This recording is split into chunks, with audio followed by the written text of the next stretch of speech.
All right, first of all, if you haven't seen this fight, you need to see it. Because honestly, I'm not hype talking. I'm not exaggerating. This is a candidate for Fight of the Year. And at the very least, it is the best heavyweight fight I've seen so far this year by a mile. By a mile. If you thought that Dillian Whyte versus Dereck Chisora was a great fight, this is even better than Dillian Whyte versus Dereck Chisora. And it only went 8 rounds. It didn't go 12. Now, I have to be honest. The one outcome I didn't see in this fight was it ending by a knockout. I thought this fight would go 12. I picked Takam to win the fight on points.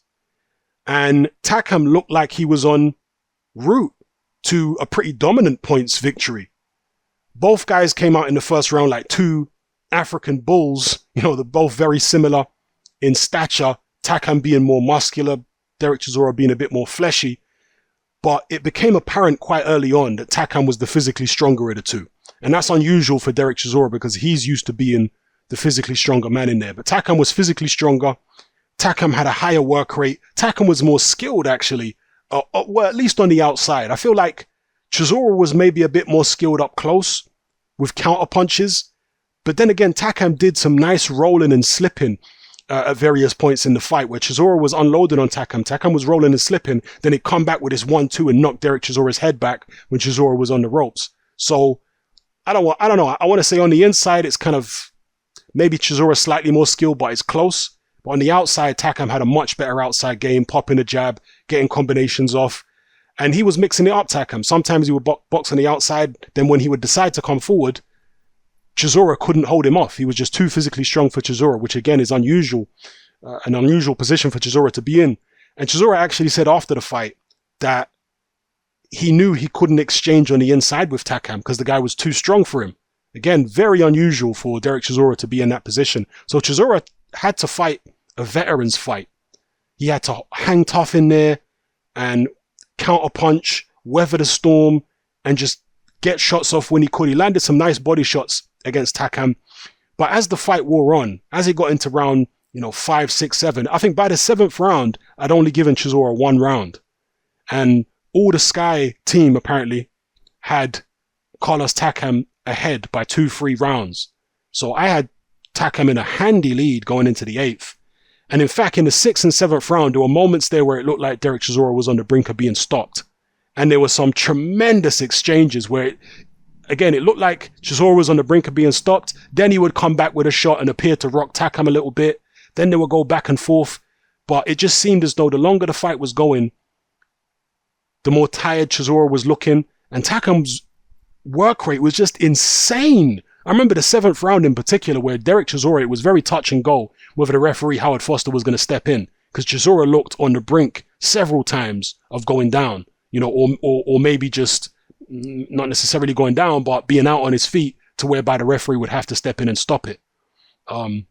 Tremendous exchanges. And I know people are going to scoff when I say this because these two fighters are not the level of the fighters I'm going to mention, but there was shades of Holyfield Bowe in there in terms of just the back and forth relentless action. And it was clean action. There was hardly any clinching in this fight. It was clean action.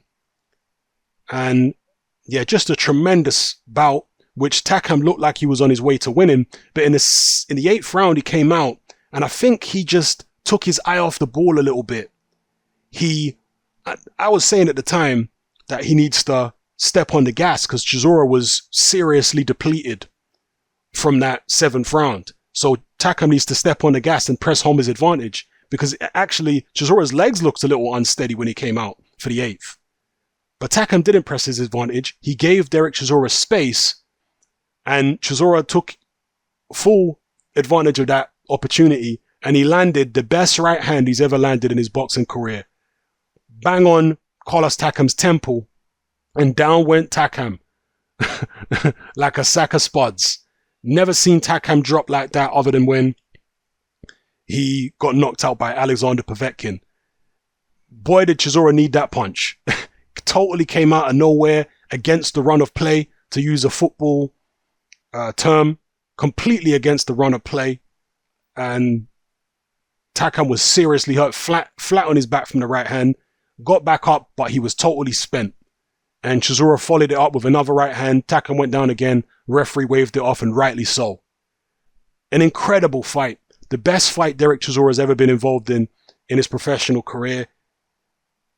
By a mile, as far as I'm concerned. What a dramatic fight. What an incredible fight. When even guys like this are putting on fights of this quality, you know you're in a golden era of heavyweight boxing. And this fight will be looked back upon in years to come by the people who saw it with incredibly fond memories.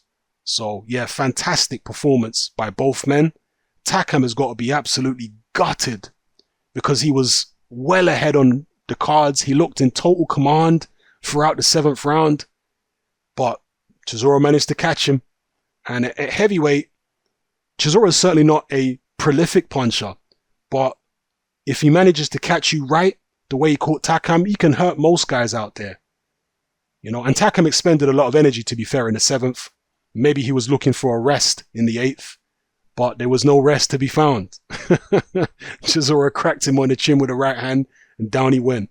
So yeah, Takam's got to be sick as a dog after that, because he felt like he was well on the way to victory. He felt like he was on the verge of stopping Chisora several times. And the referee, Howard Foster, was very close to stepping in and stopping it. But yeah, tremendous fight. Hats off to Chisora. And Chisora now, this guy's got more lives than a cat. He can come back and, never know, maybe get a crack at the heavyweight title again. He's only had one crack at the heavyweight title before against Vitaly Klitschko. Maybe he can have an Indian summer in his career and get another shot at the world title. Or perhaps he'll fight the winner of Parker against White. We'll see.